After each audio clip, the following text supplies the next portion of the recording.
Okay, hello. Can you hear me now? Hello, can you hear me now?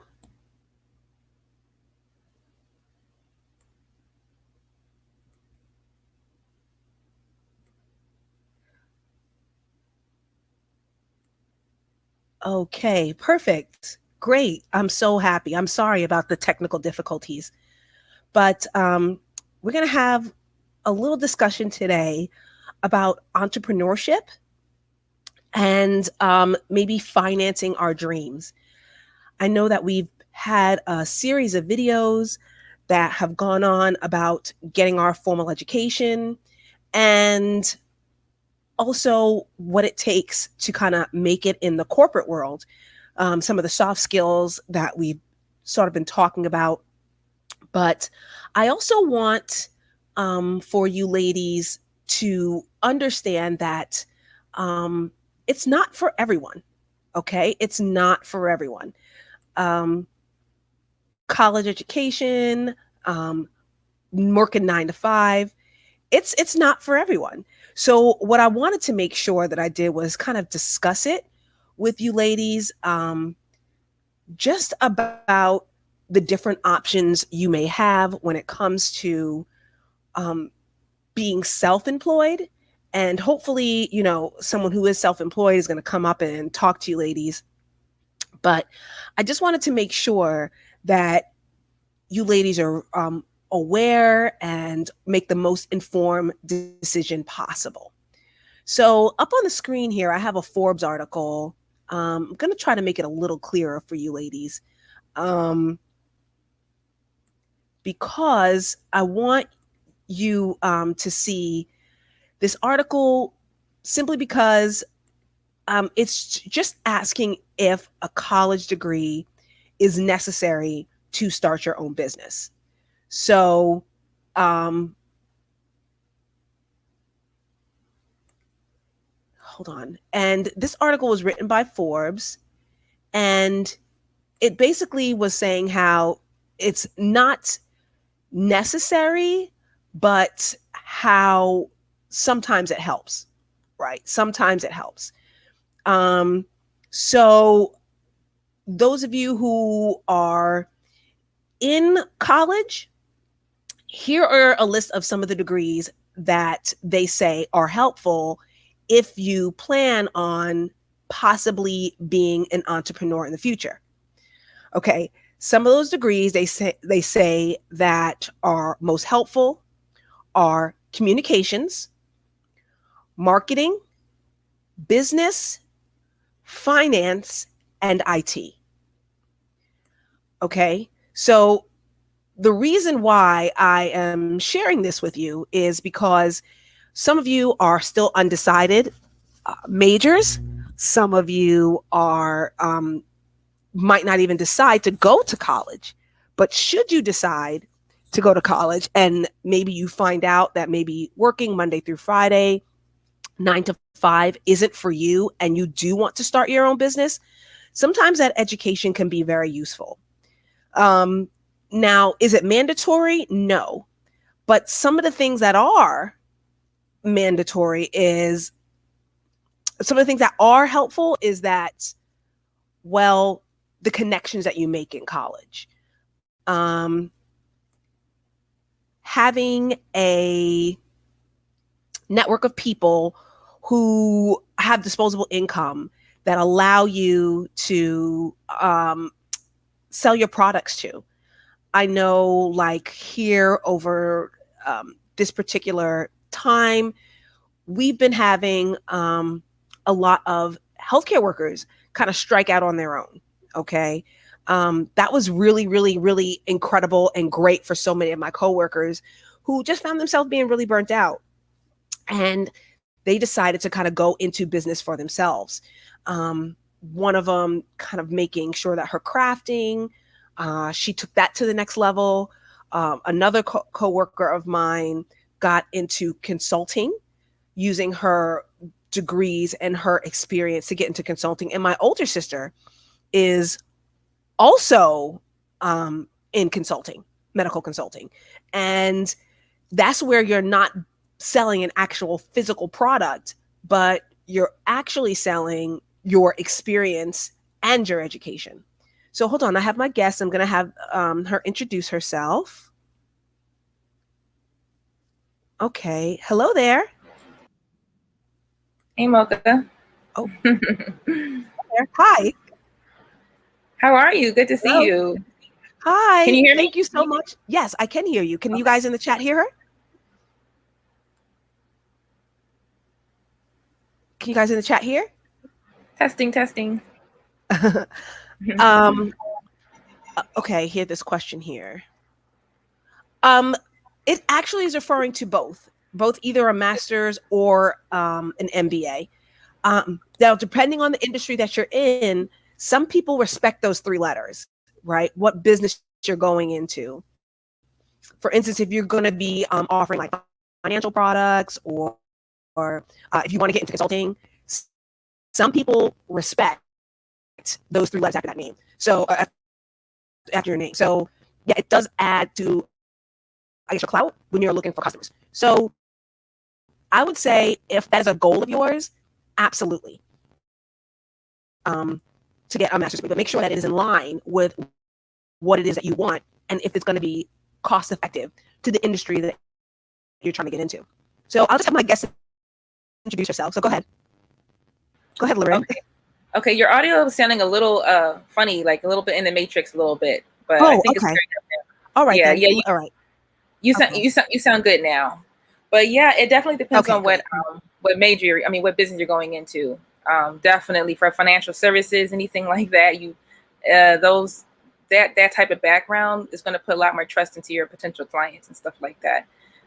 But as far as me, I do have a bachelor's. I studied animation and film, and I'm like an artist at heart and everything. And so that kind of helped me decide what I was going to go into business for, because I am a very creative person. And I did the corporate thing. I did it for almost 10 years. And my background was sports business. I worked for NBC Sports for a couple of years, and it was definitely one of the most fun office jobs I ever had. And I enjoyed it, but I knew that I just didn't want to stay there, because at heart I'm not an employee. And that's something that everybody needs to know within themselves as soon as possible. Like, some people at heart are not employees. They're not meant to be told what to do. They're not meant to be, at somewhere by 9 o'clock every day or 8 o'clock every day or anything like that. So for me, I need to go on my own schedule.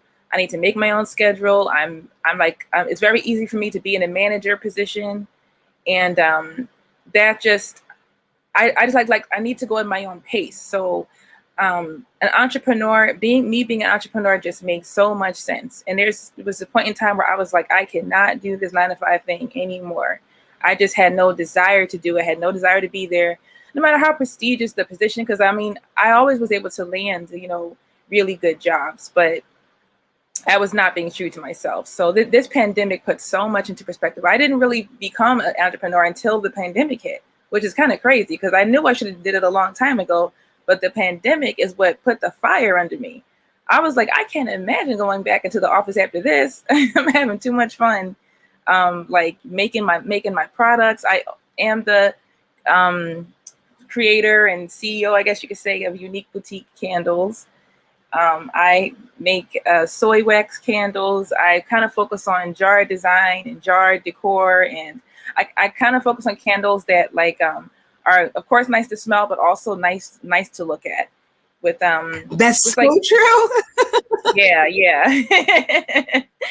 Because I was, I buy candles all the time, but there's everyone kind of just has them in jars, and maybe there's like illustrations on the jars, but I'm like, you could do so much more with the jars.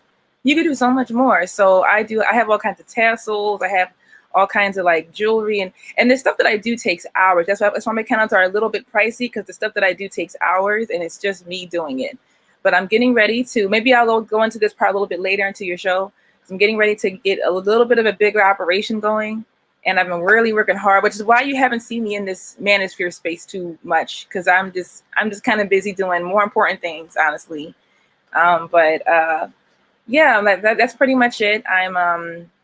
I used to work. I'm now an entrepreneur. I have a bachelor's in fine arts, and I wouldn't say don't get a degree.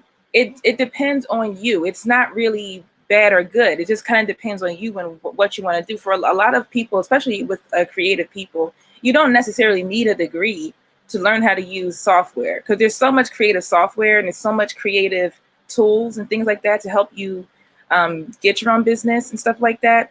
But but then again, there are other fields where it is more necessary, even being creative. So it just depends on you. But I guess that's all for now. Yeah, no, I'm really glad you said that. But when you said most specifically, I knew that I wasn't an employee. Yeah. Give us like a little bit of your background. Were like any of your parents were any of your family members entrepreneurs, or like what were you like in high school that like that kind of maybe led to the fact that you kind of knew that you were not really equipped for punching a clock? Hmm. That's funny, because I've always had that hustler mentality. And I didn't realize that's what that was, even back in high school. Just now that you asked me that, I'm thinking about how I would. So, like in high school, everyone had to do senior reports to get out of, to graduate as part of part of their graduation project. I did a lot of people's senior reports, and I got paid for it. Like, I probably made good couple $1,000s when I was like, and I hadn't even started my first real job yet. Like, I was like applying to like work at CVS or something like that, just out of high school. But I was always looking for ways. Like, I know somebody needs something, so I know somebody can pay me for something. And some people are the kind of person where they're okay. Like, look, I'd rather not do it myself. If you're going to do it, I'll pay you to do it. And so I kind of recognized that need, and that was always like, I always kind of recognized that. So, and I would always look for that, even in high school. And I mean, I don't really know. I always did all kinds of extra things on the side for money. People always thought I was smart. People always said that. I grew up in North Philly, and everybody swore to God I was so smart, like some sort of genius or something.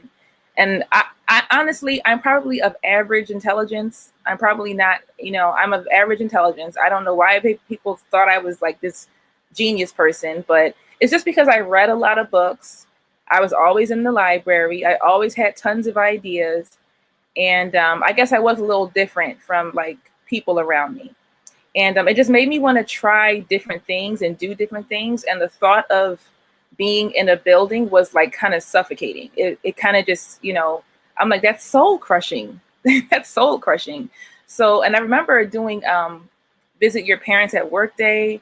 And they had us doing like these career days where we would go to people's offices and see what it was like to be an adult. And I remember thinking back then, I was like, man, this kind of sucks. These people don't look happy at all. I don't want to do this. So as soon as I was done high school, I started traveling. That's the first thing I did. I didn't go to work. I didn't do anything. I was like, I'm going to see the world first. And I did that like during college. So I just, being an entrepreneur and being someone that's very, I don't know, you just want to try a lot of different things. You want to try a lot of different ways, and to be in a routine is just not compatible with someone who's like that. You understand? Like, routines are like not the friend of an entrepreneur. So anything that involved an everyday regular routine was just like, I would kind of like always kind of get away from that. So, and that's always been me, even since I was a kid. Some people become entrepreneurs a little bit later in life after working on their own. And then Very true. then they decide they want to, try it. Okay, I did it. I think I can test it out. But, you know, even then they were still good employees. I was a good employee, but I wasn't the best employee that I could be, because I knew I didn't really want to be there. Even though I had a good job at a prestigious company, I knew in my heart that I was like, I'm not going to do this forever. So I'm just happy I finally, went out on my own, and I'm definitely not looking back. Right. And I'm so glad too that you did. because your candles are absolutely beautiful, and they really are like conversation pieces when they're in the center of a table or on the mantelpiece. And Hmm. I have a few, and I've given some as gifts. So I'm definitely grateful that you use that creative energy and put it someplace. What made you decide candles? Um, well, candles, I first of all, I love candles. And I know a lot of people that love candles. And I know a lot of people that will buy candles like weekly, like daily, like they'll always stop like maybe once a week or even more to go get like a candle scent that they really, really love. And so it's something that's in high demand. At the same time, the market is extremely small. So even though I am very spontaneous, I still take the time to do a lot of research, and I still like wanted to find out something that would be kind of easy for me to get into. So once I was, watching a few videos of how to make candles, I'm like, okay, then I saw it was very low investment business to get started in. I think that was probably what sealed the deal. I was like, I got that in the bank right now. I got more than that. So the candle business, the wax, the fragrance oils, plus it was all a lot of fun to like figure out how to do it and how to make it work. Um, and then, people love candles. People love things that smell good. And fragrance and scents can evoke old memories and emotions and things like that. Um, People will get a candle and feel like nostalgia. I remember what I was selling one somewhere, and someone was like, "This candle smells like my teacher from the third grade." I was like, "Oh." So like people will smell a scent or a fragrance, it'll remind them of something. Yeah. So yeah, and then it really allows me to be creative. Like it really allows me to like, make all kinds of cool designs and stuff. So it kind of feeds my creative side, and it certainly feeds my entrepreneurial side. And also it's a very low cost business, like for overhead costs and even to maintain. It's all around a very low cost business to get into. Wow, I'm really glad that you had said that because I have a daughter who's a creative, and that's what concerns me. Like, are you going to be able to monetize Mm. what it is you're passionate about and what it is you love? And the thing I love so much about unique boutique candles is not just how they smell and how they look, but like you said, the memories attached to them. Some of them are very reminiscent of desserts that your grandmother would make or that your auntie would make for you. And just like, they just really bring back so many memories. I know you have one that has like a lime coconut scent, and I'm Hmm. like, oh my gosh, this reminds me of summer with my auntie in the Hamptons. And it was just like, it was just like really great memories. So I'm so grateful that you have those candles that smell like the pie that your grandmother used to make, or the vacation that you took, and just really those positive memories. So I'm really grateful that you found a creative outlet. What are some of the other creative outlets that you have? Oh, some of the other creative outlets I have is, well, I did study animation. So I, even though I wasn't like really, really into anime, it was one of the styles that of animation that I loved. But I love all kinds of animation. So I still draw, and I still paint, and I still and painting is one of those things that you have to kind of like, it's not like use it or lose it, but you can get out of practice. So I want to keep painting because it keeps my creative juices flowing. Every time I draw something or create something with my hands on paper, it just helps me stay more and more creative. And that's a good that's something that people will definitely ask about. And can you make money as an artist? Like, there's sort of that idea that artists are starving and struggling, but there's a difference in trying to go into business with something that you love and with something that you're actually really, really good at. You know, you can monetize anything that you're good at. Trust me. If you're good at it, you're Mm, the only mm. person that does it, and nobody's going to do it like you. So while there's a lot of other candles out there, almost everyone tells me that they haven't seen candles like mine, or they haven't seen jar designs like mine, or they, my candles look fancier and stuff like that. So, I mean, I don't really see myself in competition with bigger candle companies, even though I guess technically I am because we're all in the candle business. But if somebody wants a candle that's like mine, they have to come to me to get it.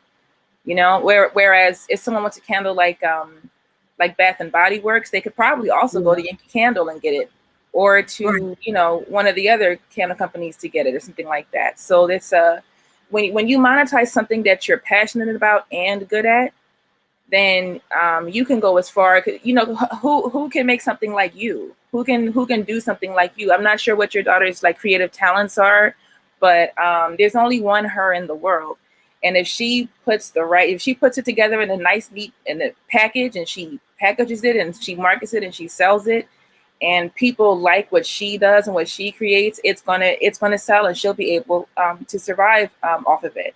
So, which is different than, you know, liking to draw. If you like to draw but you're not necessarily good at it, that's a difference, you know.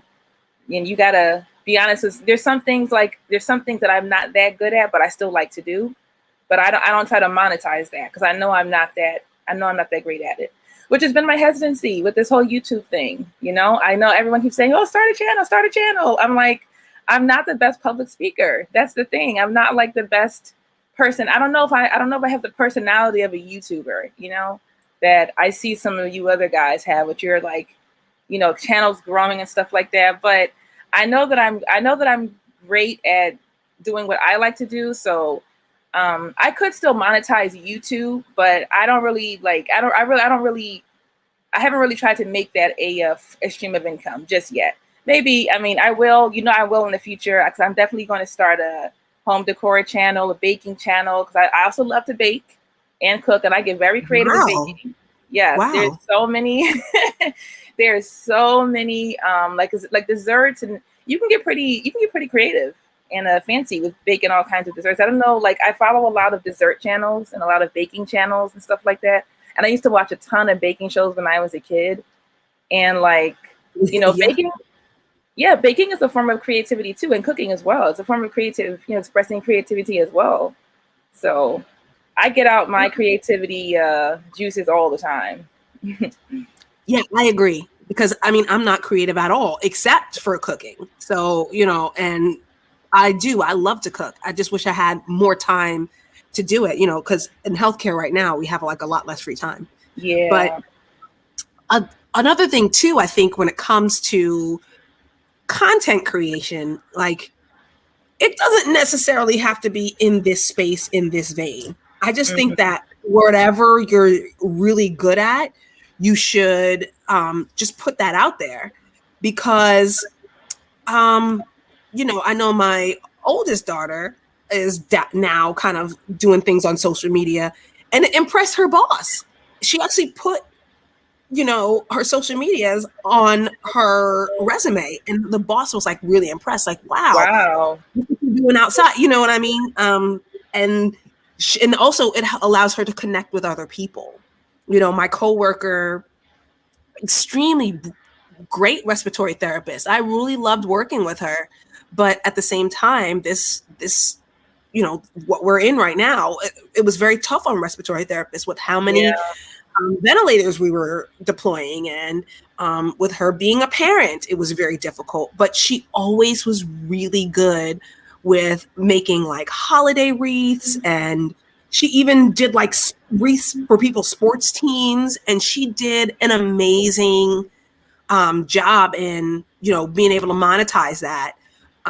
And because we were being paid more than normal, she had the startup money and was able to save up for her expenses. And now that daycare is not one of them, Mm. you know what I mean? You know, because she can do it from home. I mean, just like, so like I'm saying, we gotta make sure that we're not, you know, we don't all have to do the same thing here Hmm. on YouTube or on Pinterest or on Instagram, as long as you're doing you. And I think we just need Absolutely. more Black women to just show how, because we're always saying we're not a monolith, we're not a monolith, right? Well, show that. Show how well you cook, how well you dress, how well you do your hair, how That is a well good creative, point. you know? That We is a got to good show them. point. You're absolutely right. And I guess I don't know. I guess starting in this space with the with the manosphere content and stuff like that. I think I'm one of a lot of women that saw this years ago and was just like kind of confused by it, and then we come back like kind of like Hmm. years later, and these people are still here, and not only are they here, they're worse, and there's more of them. And so now Hmm.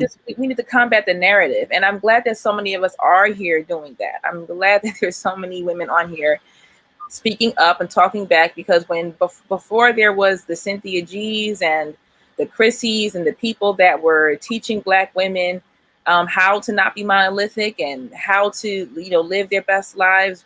We were just kind of like living to ourselves and staying to ourselves. But now we have this community, and we should all show. We should all show and prove and just show our lives. And I'm so going to do that. I'm looking forward. Right now, I'm in the middle of getting a location in the mall, and it's taken up a lot Wow. of time. I know, I'm so excited because I want to be there for holiday season. And so yeah, I need to make so many products and I'll say content. I need to make so much inventory. I need signage. I need all kinds of stuff. So that's in the works. And when I have a launch, I'm going to probably, yeah, maybe I'll like launch my channel with that at the same time. See, I'm talking it out right here with you, Mocha. Right. Yeah. Maybe I'll launch it all together, but Right. it'll And be also, September. yeah, Hmm? that's amazing. I'm excited to hear that, especially now people are out and are Hmm. thinking about, those unique gifts. And I mean, I know like there's Yogo right here. And I know that there is a little girl at my church who's always doodling. She's a constant doodler. And I Yeah. remember showing her Yogo's Tune Me challenge um, on her YouTube page. And you should have just seen that little girl's face light up to see that there was another Black woman out here drawing, I and was a creating her doodle own digital art. queen. Yeah. Even during work, you should see I was embarrassed to show my notes at work. I would have doodle drawings all around my important notes for work when I was in corporate. Mm-hmm. I would be doodling Right. like crazy and thinking about other stuff that I wanted to do and stuff like that. So that's really funny. That's a sign of a very creative person when all they have is doodles and sketches and stuff like that. That's a very creative person. They have Right. Right. a lot to they have a lot to get off their they have a lot of need to get the creative juices out, which is why they're always drawing. Right. And I mean, I can't even draw a straight line. So I always have a lot of respect. And, even me and my spouse were like, where did this little girl come from who's able to draw? And, we have no idea where it comes from, but it's amazing. And so it's like when I see people do it, I always like to draw attention to their artwork because it's something that so many people are in awe of. Hmm. And I think that, creative people, it definitely makes the world go round. And Yeah. we should really be showing that creativity because also too, I think a lot of times when we don't document our creativity, especially as Black women, let's be real, a lot of people steal our ideas Oh and our yes, style, our inspiration. Like it's a absolutely. way to almost document it. I mean, I'm thinking now what's happening with these creatives on TikTok, Hmm. right? They created something that other people were able to monetize and then brought it to everyone's attention. Like, hey, I was doing this then. Hmm. So another reason why we should really be taking our talents and recording them, because how many times are we creating a fashion trend, a dance, jazzing up a recipe, or trying a new makeup trend and not getting the credit for it? Hmm. So another reason why we really need to put ourselves out there creatively. Yeah, absolutely. I've been following that TikTok strike for a while. I've been following the TikTok dances and stuff for a while. 'Cause I just think they're so cute and they're so cool and they're so like well done. And every time you see somebody who is non-black get all this credit and get all of these accolades and get all of this attention, and you're monetizing somebody else's hard work. you're monetizing somebody else's choreography. And sometimes I have to like wonder, what kind of person are you to sit there for hours and watch someone until you learn the dance? Like you have to sit there and watch them and you know, repeat it over and over again until you get the dance down, right? So you have to watch it until you learned it. Then you learn it and then you go do it again, and you don't think to say that you didn't create it after you had to sit there and learn how to do it from another video that you watched. That's just, you know, that's just outright thievery and stealing. And you know, so I've been following a lot of people online on not just on YouTube, but on what's it called? Oh yeah, Clubhouse, because there's a lot of small business rooms in Clubhouse. And I hadn't been what's the word? How did I forget the word? You know, where you basically buy a name so that no one else can use that name. Right. Mm-hmm. I can't believe I forget that copyright name. or yeah, it's sort of like a copyright, but basically I need to copyright a domain or Unique Boutique Candles, because no one is using the name. Nobody has it. So I've already started that process so that no one else can come. And I've seen a few cases where someone has copyrighted a name and someone else tried to sell underneath of that name. And when somebody does that, that's a trademark. Thank you, Yogo. Trademark. Yes, that's the word I was looking for. I had a whole brain slip. Could not think of it. But yes, trademarking is very important. So you have to protect your art and your skills and your creativity, anything that you draw, which is the reason, actually, funny enough, why I decided not to work for Disney. When I first graduated college, I was ready to apply to the big animation firms and the big animation companies and move to California and everything. And when I was looking over their employee just like rules, they're like the most succubus company ever. Like they claim that they own ideas that you come up with. Like once you are a Disney employee, any idea you come up with is theirs. Because you're a Disney employee. Even if you're not hired to come up with ideas, you could be sitting at home eating ice cream and thinking about something, and it's theirs and they own it. And I'm like, I just no, that's horrible. That's too much. Like you don't. Maybe my idea on a project, I could sort of understand that, but they go even further than that. That's crazy. So no way. But believe it or not, I knew someone, because my parents fostered, actually. And one of the boys they fostered ended up working in that industry. And believe it or not, that's a little bit how Dora the Explorer came about. This was somebody's idea, and Nickelodeon ran with it. It was like it was insane on how this was someone's idea. And think of how humongous Dora the Explorer is. The song, the toys, the clothes, the movies, and somebody was just getting a paycheck every 2 weeks. Because they own the ideas. And also in the sciences, when you create a product working for a 3M or for any of the big I know my husband, he did some beta testing for Active Star, the people who make Call of Duty. Right? Oh, okay.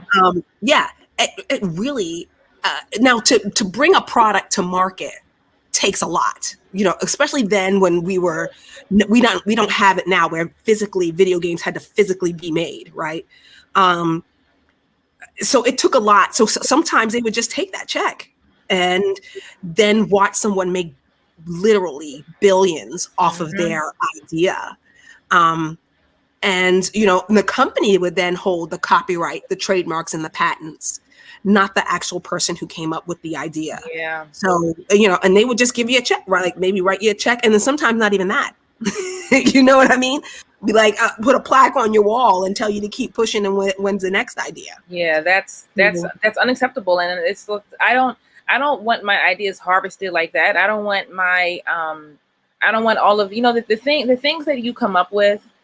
And the things that even if you're working for a company, I just don't think that that's right to totally take advantage like that. It's just, it's a little too evil, big corporation. You know what I mean? Like the big corporation that just goes around and sucks everything and everybody dry. You know, it's just that's just a bit too much, and it's that's not fair. Remember that show, The Boondocks? Yes. The creator of The Boondocks. Mm. He don't even own his own show anymore. Wow. He didn't sign.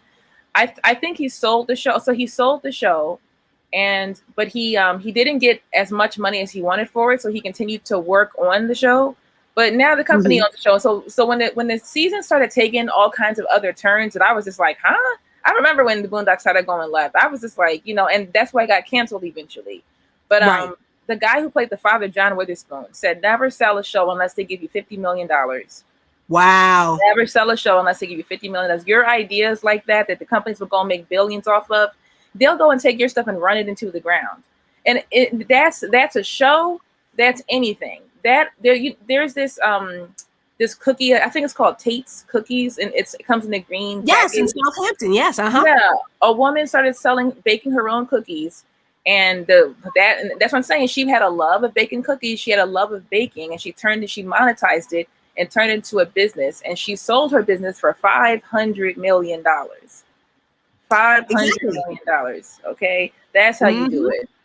Exactly. Like, and I think about, Jessica Alba with the Honest Company, 1 billion with a B, $billion. Wow. And one of the reasons why Rihanna is now a billionaire is because all of those fashions and fragrances she created, she's only sold 51% of that and became a billionaire. So yeah, your creativity is worth something. And, back to the whole thing with Dora the Explorer, that was the difference between Dora the Explorer and another show called Yo Gabba Gabba, right? I remember that show. Yeah, these unemployed dads came up with the idea, and they had actually created it and packaged it.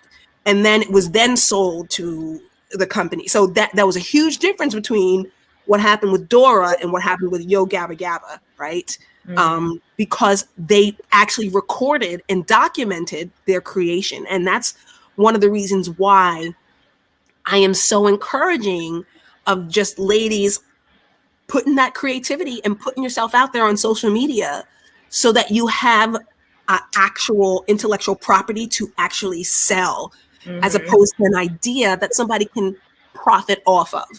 So really, ladies in the chat really can think about that. Yeah. So I have some more like business related questions for you. Like, what were some of the steps that you took to like leave the corporate world? Well, to be honest, I can't really, I would probably still be in the corporate world if not for COVID. Okay, I'll say that. I probably wouldn't have left as quickly if not for COVID. In New York, a lot of stuff just had to get flipped upside down in New York, and because the need for in-office positions, the need for people being in the office, the commuting back and forth and stuff like that, it just there were so many layoffs. There was like salary slashes. So I was able to like land pretty comfortably once I wasn't working anymore. But I didn't exactly leave the corporate world by choice. That was Corona that kind of did that. And the thing about me is that I'm a saver. So I wasn't, I had a lot of, I had a rainy day fund. So I was okay. And I was like, I don't necessarily want to be applying to other jobs. So, what do I want to do? So I had time to sit and think about it. However, if had Corona not had happened, because nobody saw that coming, that just kind of rocked everybody's, everything went upside down when that happened. But if I had the chance to leave by choice, which was the game plan, you have to work very hard. Like up until the time that you leave, you have to work very hard because you're still working that 9 to 5, and you also need to put just as much time and effort into your own business, which I was doing. So it was kind of a relief when the job let me go, because I was just like, man, I can take a break now, because having a 9 to 5 and having, a business in the works is no small feat. Like you don't have time for anything. You have to, because you're trying to phase the 9 to 5 out slowly. That's how I would suggest doing it. Some people quit cold turkey. And I will say right now that there is a such thing right now, called the Great Resignation. Millions of people are just quitting their jobs cold turkey right now, and they're just jumping out of corporate, and they're just jumping into their own thing. So I would say have plenty of money saved up. Have your the money that you need to have invested into your business, have that kind of saved up, and work on weekends. Try to use your vacation days to take important meetings. That's something that I was doing. Use your sick days, use your holidays, whatever days you have to use for 9 to 5. If you have to leave and take, I had to go and see spaces. There's some days where you can't do everything on the weekends. So utilize as much time as you can to make your business idea come fully to fruition. I'm just looking at Rihanna right now. Right. And and I'm so glad you said that, because this is a picture of Melissa Butler of the Lip Bar. And this is somebody who I really look up to, because this is a woman who basically was in corporate America, didn't like the ingredients because she was trying to live healthier. That was in her makeup. And then she decided that, this Detroit native who was working on Wall Street decided that she was going to put a little bit of her money aside to create her own ethical makeup. And, so again, even though she made well over 6 figures, she lived on only a percentage of it, so that she was able to invest into her business and then to be able to leave her job. And as a Black woman whose parents struggle to put you through school and who want you to get that good job, I have to imagine what that must have been like. You know what I mean? I have to imagine, like, you gonna walk away from this good job, making that good money after we don't put you through school? But the bravery that took. So, ladies, I just really want to encourage you ladies to look up this story, because, this is somebody who, had the courage to walk away, not just from her corporate job, but from other people's opinions on what she should be doing with her own life. So because I know that the pandemic made you transition, but in any, networks with other small business owners who've had to kind of deal with people's opinions about them moving away from good jobs? Absolutely. And you know what? Firstly, I have to say that I've always been able to tune that stuff out, because I feel like people that think like that have a scarcity mindset. And there a lot of people I've talked to, even on the job, they just think you're crazy. They're just like, if you have something right now, just stay here and stick it out. It's not that bad. And I just realized that for some people to like make that leap of faith and take that chance is just too paralyzing, and everyone's just not they're just not made for that. And some of us are like, I don't really see the big deal. Like, honestly, if I were to fail, then I fail, but I don't think it's not worth trying. So I am a part of a few groups of a few, especially on Clubhouse. There's a lot of entrepreneurial rooms. There's a lot of rooms where we trade information. And I noticed that there's just a lot of people that are encouraging each other to do what it takes to get their business started. That was a really good point you made about living on less. That's why I said when everything happened in New York and there's all this evictions, I was fine, because I don't live like I was a 6-figure earner. I lived I lived on a very small portion of my salary. I didn't buy a car. I didn't need one. In New York, there's public transit to take you anywhere you need to go. I lived on a very small portion of my salary, so I had plenty left to do what I needed to do. So I would say do that. I would say definitely talk to like-minded people. Talk to people who, even if they're not quite out of corporate yet, they want to, and see what kind of resources they have. Because I was able to, I was able to find more information on trademarking. I was able to find more information on doing like retail shows and like there's all these shows around New York that I didn't know about before, where you can come and sell your products, and to come sell it's a pretty cheap fee.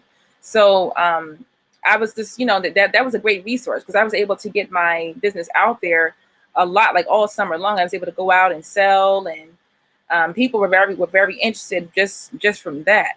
So definitely talk with like-minded people. I watched a lot of videos, and I will say this as well. I made the difficult choice not to sell on Etsy or Amazon, and a lot of people ask me about that. Okay. Because that would, and again, this may depend on what it is you're selling exactly, but because Etsy is competing with Amazon, and they have this free shipping after, I think, $25 or $35 thing. So depending on what you're selling, that could really hurt your business.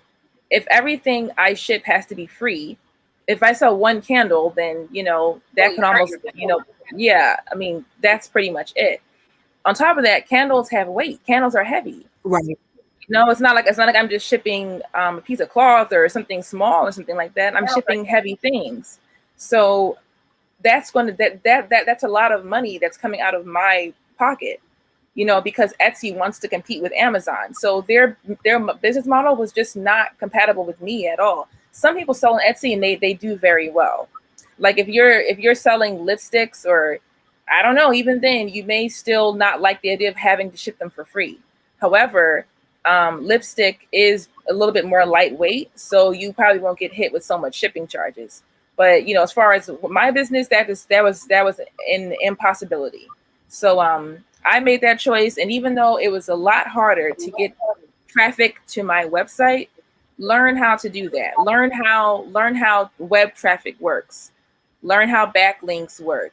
That's a whole other side to like getting your website up and going. Like I recommend hiring professionals, but you also want to have an idea about what every part of your business is doing. You don't ever want to just leave your part of your business in somebody else's hands, because there's I'm so glad you said that.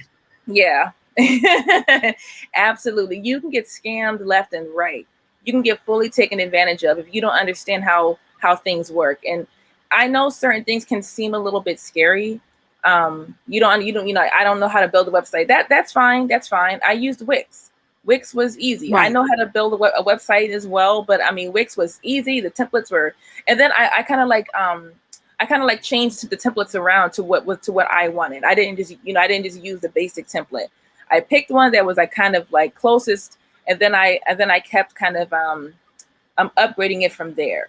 But you want to have some kind of idea of what it is to run a Google ad campaign. Don't just put that in somebody's hands and walk away and expect them to be honest.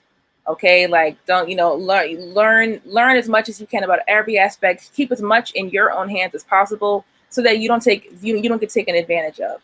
People love to take advantage of women. I will tell you that right now.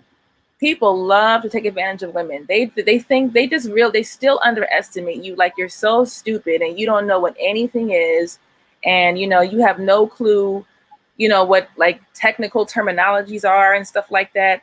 Me spending time in corporate America actually was very helpful. I learned a lot of information. You learn how to bargain. You learn how to deal. You learn how to use marketing tactics and things like that. But you still will run into people that will try to take advantage of you. So hiring professionals, don't do everything by yourself. That's true. But keep your hands on as much as possible. Keep one finger on it as much as possible if you can, so that you're not getting scammed. Right. Yeah. I did have an uncle who had a business and who hired an accountant and ended up in trouble with the IRS Wow. I am simply my own because, accountant.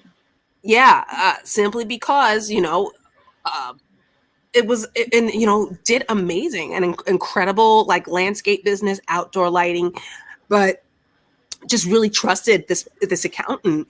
And, even the accountant's skills were very outdated. So as tax codes changed, the accountant didn't. Mm. But I'm glad you talked about like knowledge of marketing and knowledge of, because this is another person I want to bring to you ladies' attention. Um, Her name is Maisha Dillinger, and she's the founder of Curls Unlimited. Basically, like blueberry bliss curls, all that. Yeah. But Maisha Dillinger, she was actually, a single mom who worked for a Fortune 500 company and decided to break out on her own, doing her own business with hair products. And she actually now is like podcasting, and she's working with Oprah to help more Black women to get the venture capital they need to start businesses. Because we know that that's another thing, like having the capital to start your business. Um, so definitely, check her story out for inspiration. And how another woman too who used her educational background and her corporate connections to help. And I think, if I'm not mistaken, I think she worked for FedEx, and that was one of the things that helped her with, digital commerce, because she was able to ship her product because she knew the insides and outs of that industry. Mm. So, ladies, this is just inspiration for you ladies to take, to listen to those podcasts, to listen to these business owners, to use your time on social media, to not, be up in all the folks' comment sections arguing with folks, but to use it to network and learn. That's a good point. And just off of that, you're never going to get your business off the ground by watching videos all day long or looking at stories all day long. Eventually, you're going to have to get started. You're going to have to start spending money. And I'm telling you that part, when that comes, it is scary because you're like, oh God, I've never spent this much money on something before. But how many things did you spend money on that was unnecessary and that was Mm, stupid and that was a waste of money, but you got immediate gratification from it. The problem why people don't like to invest is because it's not immediately gratifying. When you buy a pair of shoes, you can immediately wear them. But when you buy your website, or when you buy a storefront, or when you buy a bunch of items for inventory, you have to wait to get that return. But when you get that return, right, it's so sweet. When you get that return, it's so right. sweet. It's not instant gratification. So we have to get out of it, because my parents were not business owners. I do believe that they probably could have been, but a lot of the older generation, they're very one with those times, and going to work every day, and punching in and out, and just Mm-hmm. working. That's just kind of like what they did. And a lot of times the older people will tell me, they're just like, no, you young people, y'all don't want to work. Y'all young people, y'all want to do your own thing. And I'm just like, yeah, that is like, I couldn't, that is true. A lot of us are entrepreneurial. But a lot of people are as well. Like today, they're just too scared to make the investment. They don't want to pay for anything unless it's instantly gratifying for them. So we have to get out of that mindset. Some investments may work out. You don't want to make stupid investments. You don't want to like throw money out the window for no reason. And never, never throw your money at somebody that claims they can help you or do something for you. Um, I almost got into that, but you just ask a little bit more questions. And if you don't like Yeah. how they're answering, always ask questions. We all need professionals to handle certain parts and certain aspects, but always ask questions. Never let things like that get out of control and get out of your control, because this is your business, and that's how you get to boss status. That's how CEOs are able to, and owners and people that are at the top of their business. That's how they got there, because they are involved in every aspect of it. They know how every part of their business works, and nobody's able Right. to scam them. Nobody's able to take more than what they're supposed to take. Right, exactly. And I mean, and I think that's another thing, know all the aspects of the business and to take that time to answer questions and to really to not be afraid to step out on your own, because I do Yeah. know that there's a lot of things with fear. And and I feel like when it comes to people who have that quote unquote side hustle, like, oh, that's a good for a side hustle, but when you make your side hustle your main hustle, it is a sacrifice.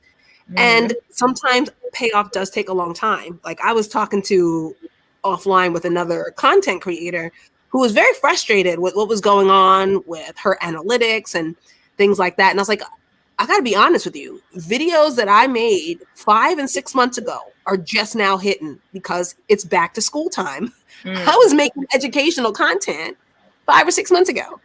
And now you see people are like wanting more of it, commenting, liking, sharing. I'm like, a video. And it just goes to show you, like, it could be something, a seed that you planted a long time ago that Yeah. now will come into, that's now going to come into fruition. So, ladies, don't be afraid to really put that product out there, that idea out there, that content out there, because you just never know when it's going to bear fruit.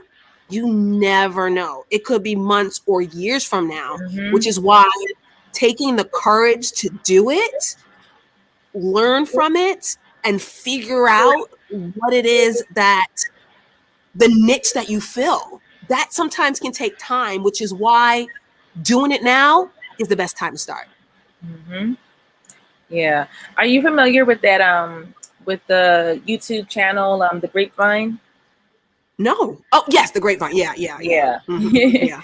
Yeah, the creator Ashley Acuna, me and her both went to the same college. We were Wow.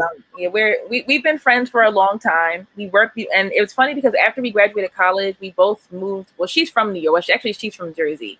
I moved to New York, and we ended up working at the same company for a little while. And there, she started the Grapevine, and I knew it was going to be successful, but she knew she had the same attitude that I'm not an employee. She knew she wasn't an employee, and she wanted to get something going. She got that side hustle going. She started shooting on weekends, shooting on the side, using your spare time to make it happen. Like use every piece of spare time. Like just like how you said, arguing in a comment section with a bunch of losers. Like we don't have time for that. Not when you're trying Mhm. to make money moves. And you're not when you're trying to make things happen. And her show is really doing well. I knew her show was going to take off, but I knew that wasn't quite for me. Right. I wasn't, I knew that was her thing. And it just and that was her passion. And that's why I'm saying what the things that you are passionate about, people will like them because only you can put that kind of spin and that kind of taste on it that nobody else can. There's other like sort of political and relationship talk shows and things like that, but Ashley really has something special because of her the fact that she's a millennial, the fact that she's Mhm. African, the fact that she has that African heritage. Like, she's from Nigeria, so she has that like half African, half American type of like view of America, which is Right. something we used to talk about all the time because we're quite different, and we used to always say how Africans and African Americans are two kind of totally different people. And a lot of Mhm. times they don't understand us, and a lot of times we don't really understand them. So she has that kind of unique view, of the US and of the world. So she has a lot of different things that she brought to the show. And Mhm. it's why people like it. It's why people like Exactly. it. And then she turned her passion and she monetized it. And when I look at her and how little time her show actually took off and is doing so well, and I see how these other losers have been on YouTube for years, and they haven't gotten any of the accolades that she's gotten. They haven't gotten any of the shout outs that she's gotten and stuff like that. I'm just like, Black women need to continue to, we definitely need to combat that narrative, but we also need to continue moving forward. We also Right. need to continue putting ourselves out there, just like how you said. And she put herself out there, and she made she really made a name for herself, on YouTube, but not arguing with losers, not arguing back and forth Right. with a bunch of losers. So we don't have to be Right. in that space to be on here. So I cannot wait to start my channel. I'm like super excited Right. about it now. I'm excited for you. I mean, because I remember we were on a panel together on Uppity Unicorns platform. And like my youngest daughter thought that you were so cool. She was like, she's her own boss and she has big hair and she wears bright colors and and she really thought you were so cool. And she's like, and I was like, what? You know what? She is. She makes her own way because she's doing her own thing. And it's like, you know, like, just being your unique self has a market.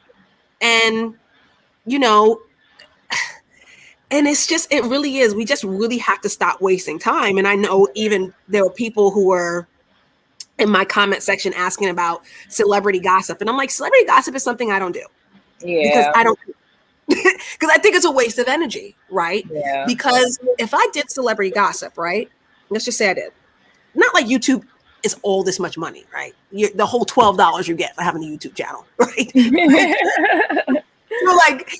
like, well, what do you think about this? I was like, okay, think about it. Like, if you make celebrity gossip, nobody's going to care 3 months from now. Nobody's going to care 3 weeks from now.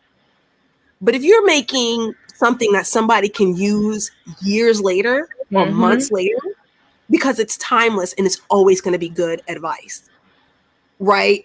And that, believe it or not, when you're looking at some of the YouTube channels that are monetized, it's because they had things that they maybe did years ago.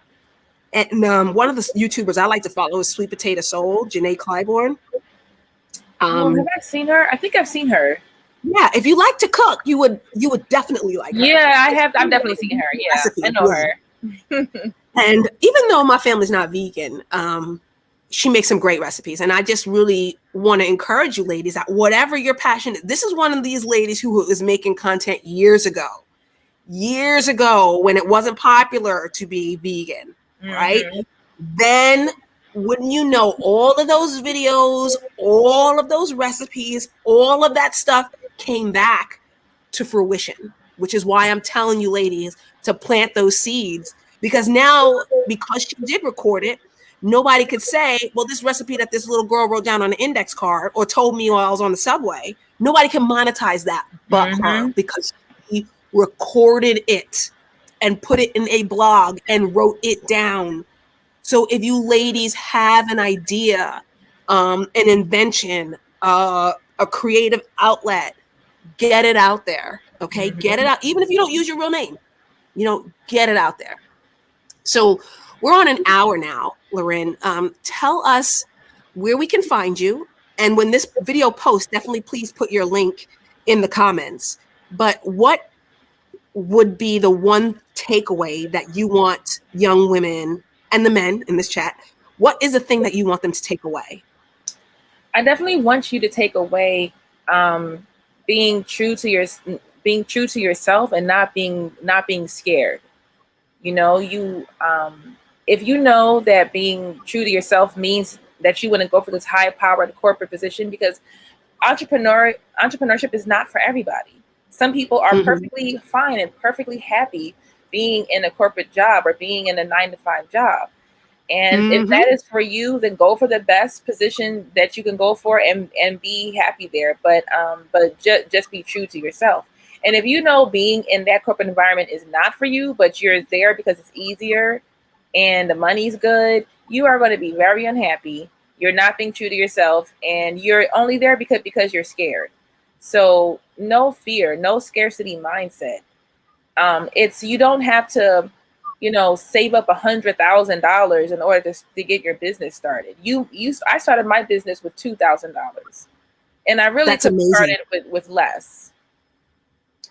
You save up a little bit of money. You may have to make some sacrifices. Don't buy that nice breakfast that you buy every day, like how I used to do, take it down a notch, maybe bring something from home. But like you can definitely look for ways to like cut cut money going out, save money, and get up the capital. And also, there's plenty of resources out here now for capital, especially for Black women. So get up your capital and just get started little by little. Just and don't stress yourself out. Just take little steps at a time. You know, sometimes people think of owning your own business and they just think of this big building with all this production happening inside and it's just all of this stuff going on. But just take it a little bit, one day at a time. Take it one day at a time, and it'll be, taking a smaller bite-sized chunks like that, it'll be a lot easier to swallow, and you'll have fun doing it. You should be having fun doing your business. Sometimes it's not that fun, because it is difficult at times, but for the most part, you should not be stressed out. You should be having fun doing it. So, and I'm definitely having fun right now.